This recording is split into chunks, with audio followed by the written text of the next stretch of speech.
The secret behind the note in the snowy night. The snow fell softly, covering the quiet streets of Pineville, a small town in upstate New York. It was almost midnight, and the world seemed to be asleep. Streetlights flickered, casting long shadows on the icy sidewalks. Inside an old city bus, Tom Harper gripped the steering wheel tightly. His hands, rough from years of driving, guided the bus through the snowy night. Tom was tired but calm. His night shift was almost over, and he looked forward to going home to his wife, Sarah, who always waited up with a warm meal and a kind smile. Tom, in his early 50s, had been a bus driver for 20 years.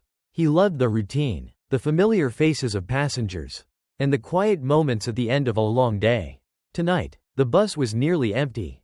A few college kids had gotten off earlier, and an older woman with heavy grocery bags had thanked him with a nod. Now, there was just one last stop before he could head home. As the bus rumbled toward the edge of town, Tom squinted through the windshield. The snow was falling harder, making it tough to see.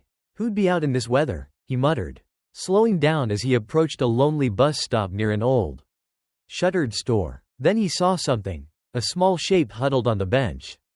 At first, he thought it was a bag or a lost coat, but as he got closer, his heart sank. It was a child. Tom slammed on the brakes, threw the bus into park, and jumped out, forgetting his jacket. The cold stung his skin, but he didn't care. The boy was curled up in a too big green jacket, his knit cap slipping over his eyes. His tiny feet, stuffed into oversized boots, dangled above the snowy ground. Tom knelt down. "Hey, little guy," he said gently, "what are you doing out here all by yourself?" The boy looked up. His cheeks were red from the cold, and his eyes were puffy from crying. In his hands, he clutched a worn backpack covered in faded animal stickers. "I'm Noah," he whispered, his teeth chattering. "My dad told me to wait here. He said someone nice would come." Tom's stomach twisted. "Where's your dad now?" Noah shrugged and handed Tom a crumpled piece of paper. With shaky hands, Tom unfolded it. The handwriting was messy, like it was written in a hurry. "Please take care of him. His name is Noah. I can't do this anymore." Tom stood still, the note fluttering in the wind. The snow, the cold, the empty street, it all faded away. He looked around, half hoping someone would appear and say it was a mistake. But there was only silence and this small, shivering boy. "Okay, Noah," Tom said, his voice soft but firm. "Let's get you warm." Noah took Tom's hand without a word. Back on the bus, Tom turned the heater up high and wrapped his scarf around Noah's neck. The boy sat quietly, his big eyes watching the snow outside. "You hungry?" Tom asked. Noah nodded. Tom pulled out a sandwich Sarah had packed for his break, ham and cheese on soft bread. Noah took it and ate slowly, like he was afraid it would disappear. "How old are you, Noah?" Tom asked. 6, Noah mumbled, his mouth full. "My birthday's in April. You in school yet?" Noah shook his head. "Mom said I'd start soon. But then she got sick. Dad said she's not coming back." Tom's heart ached. What kind of person leaves a kid alone in the freezing night? He tried to stay calm. "Do you know where you live? Maybe I can take you home." Noah shook his head again. "We moved a lot. There were boxes everywhere." Tom glanced at the clock. It was past midnight. He couldn't take Noah to the police now. They'd put him in some cold, temporary place with no one to comfort him. Not tonight. Not this kid. Tom pulled out his phone and called Sarah. She answered quickly, her voice warm. "Tom, you okay? You're late." "Sarah," he said, his throat tight. "I found a boy at a bus stop. He's alone, 6 years old. His name's Noah. The note says to take care of him." There was a pause. Then Sarah's voice, steady but shaky. "Bring him home. Tom, I'll get the spare room ready and make some soup." Tom's eyes stung. "I love you. I know. Drive safe." As the bus rolled through the quiet streets, Tom kept glancing at Noah in the rearview mirror. The boy was bundled in the scarf, staring out the window. There was something familiar about him, maybe the shape of his nose or the way his eyes crinkled. Tom shook it off, blaming his tired mind, but a strange feeling lingered. When they pulled into the garage behind their small, cozy house, Noah was asleep. Tom gently lifted him, the boy's arms wrapping around his neck. Sarah stood at the door in her robe, her eyes soft with tears as she saw them. "He's so small," she whispered. Inside, The house was warm, with a fire crackling in the living room. The smell of chicken soup filled the air. Sarah helped Noah out of his wet clothes. His jacket was torn, his shirt thin, and his socks didn't match. Noah sipped soup slowly, his eyes heavy as he stared at the fire. Sarah whispered to Tom in the hallway, "We always said if a child ever needed us." Tom nodded. "I know. This feels different, like he was meant to find me." They tucked Noah into the guest bed with soft blankets and a stuffed dog Sarah found in a box of old toys. As Tom watched him sleep, that strange feeling grew stronger. Noah's face in the dim light, his nose, his eyes, reminded Tom of something, but he couldn't place it. The next morning, sunlight streamed into the kitchen. Sarah moved quietly, trying not to wake Tom or Noah. She hadn't slept much, her mind racing. For 7 years, she and Tom had hoped for a child. After years of trying and 3 failed attempts at IVF, they'd accepted it might never happen. But now, Noah was here, sleeping in their home like he belonged. Sarah glanced at Noah's backpack on the couch. It was old, with loose threads and faded patches. She hesitated. It wasn't right to look through his things. But maybe there was a clue about his family. She unzipped it carefully. Inside, she found a spare shirt, a worn comic book, a plastic dinosaur with a broken leg, and a yellowed envelope tucked in a side pocket. Her hands shook as she opened it. Inside was a photograph. Sarah's breath caught. It showed a younger Tom, his hair darker, his face less lined, but definitely him. Next to him was a woman with long brown hair and a gentle smile. They stood close, arms around each other. On the back, in neat handwriting, were the words, "To Noah. This is your real dad." Sarah sank onto the couch, her heart pounding. Was this real? She stared at the photo until she heard footsteps. Noah shuffled into the kitchen, wearing one of Tom's old t-shirts, his hair messy. "Morning," he said, yawning. "Morning, sweetheart," Sarah said, forcing a smile. "Sleep okay?" He nodded and reached for the cereal box. "Got any chocolate milk?" Sarah poured it, her mind racing. "Noah, do you know who gave you that photo in your backpack?" Noah's spoon stopped. "Mom gave it to me," he said quietly. "She said it was important. Said I'd find the man in the picture one day. That he's my real dad." Sarah's chest tightened. "And the man who left you at the bus stop?" Noah's eyes darkened. "That's Mike. He married Mom a long time ago. He didn't like me, said I wasn't his kid. When Mom got sick, he said she wasn't coming back. Then he left me at the bus stop with the note." Sarah reached for his hand. "Thank you for telling me. Noah, you're so brave." Tom walked in, freshly showered but tired. He kissed Sarah's cheek and ruffled Noah's hair.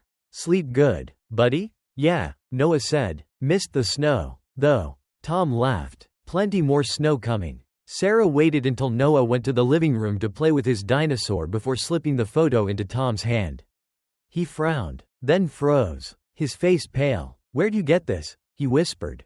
"In his backpack," Sarah said softly. Tom stared at the photo. That's Emily, my ex. From years ago. Before you. We dated for a year. I thought I loved her." Sarah swallowed hard. "Did she ever say she was pregnant?" "No," Tom said, his voice breaking. "We broke up when I moved to Pineville for this job. She didn't want to do long distance. I never heard from her again." They sat in silence, the truth sinking in. "Do you think Noah's yours?"